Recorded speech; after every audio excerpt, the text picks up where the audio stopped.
Hello, ladies and gentlemen. As a theory crafter, self-appointed, I'm not really that good at it. I oftentimes explore some character designs that I feel as though can be pretty broken and haven't been shredded yet by the game to see where the game is going. And something that came up to my head is how many of those interactions could actually be broken? How many character concepts can actually break the game just by existing? I've mentioned plenty of times before and made an entire theorem about how stacking certain buffs will not have the desired power creep effect. Instead of making a new unit just so you could invalidate an old unit and get someone to pull, you inadvertently make said old unit actually better because stacking certain effects are just ridiculous. But today we will be exploring a very extreme concept. What happens if making a power creep version of a unit goes absolutely wrong? And not only does it go wrong and has the unintended effect of not power creeping the old unit, but said unit actually utterly breaks the game. Is there even a scenario like that? Well, there's plenty actually, but a lot of them are pretty obvious, like having 2000 attack scaling or something like that. Those are pretty obvious. But we will be discussing something that doesn't seem so obviously broken at first: SP positive Bronya.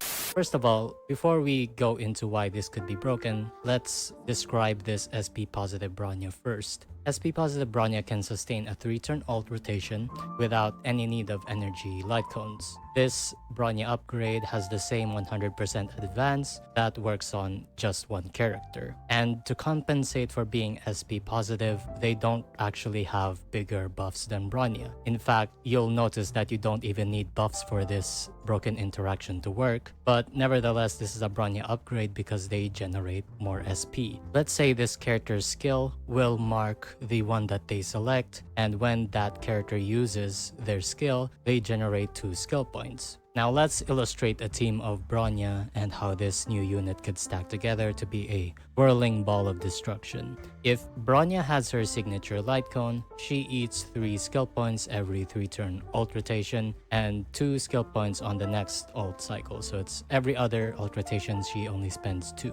So let's say the quote-unquote SP positive Bronya is pretty special. Like I said, they allow the character that they advance forward to generate 2 skill points after using their skill. So what happens is you kind of have a never-ending loop where Bronya and this new unit will keep skilling each other and never running out of SP to do so, and it's just fun looking at them skilling each other and just turn advancing and nothing really happens. So what's the big deal about this, and why would something break the game like this? You aren't really doing any damage, you're just having a small interactive loop, and you would practically just rather run the better SP positive Bronya on their own with a different team. Well, here's the problem. Since this new unit is doing this loop without any light cone assistance, then you can equip Dance Dance Dance on this new Bronya upgrade. And if you have any idea of what DDD does, then you're probably starting to put the puzzle pieces together. Because assuming you have S5 Dance Dance Dance, every single time the new unit's ult happens, the DPS and whatever other support you put on there will be advanced. Meaning at around the 5th ultimate, the DPS and support that isn't Bronya or this new unit will be at 0 action value. They can take their turn and then start the entire process all over again.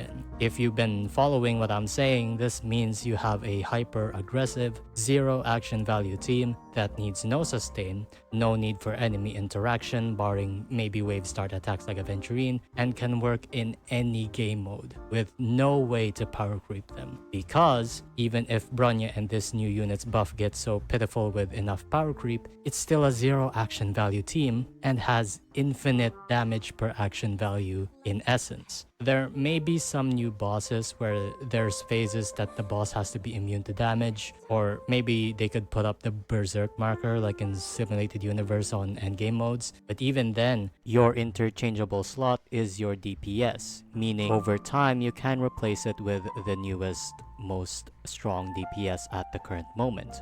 So it might not even get broken when you release more units or have more HP. And with the way Berserk markers work, the enemy probably will still not get a turn either way if you're good enough at min-maxing it. So yeah, that's the SP positive Bronya and how it could break the game. Power creep gone wrong. I think this title became way too on the nose, but as a side note, I think this is the reason why Bronya upgrades don't happen at all. Even Sparkle wasn't really a Bronya upgrade. It's because every time they release someone that is similar to Bronya, they run into the risk of just doing this and making an infinite DPAV team, and that would be way too funny for the game's liking and health. I hope you guys like this video. Comment down below what you think. Do you have any ideas of other concepts of units that could actually break the game if they existed? Let me know in the comments below. And I'll see you later. Do all the algorithm stuff. Bye bye.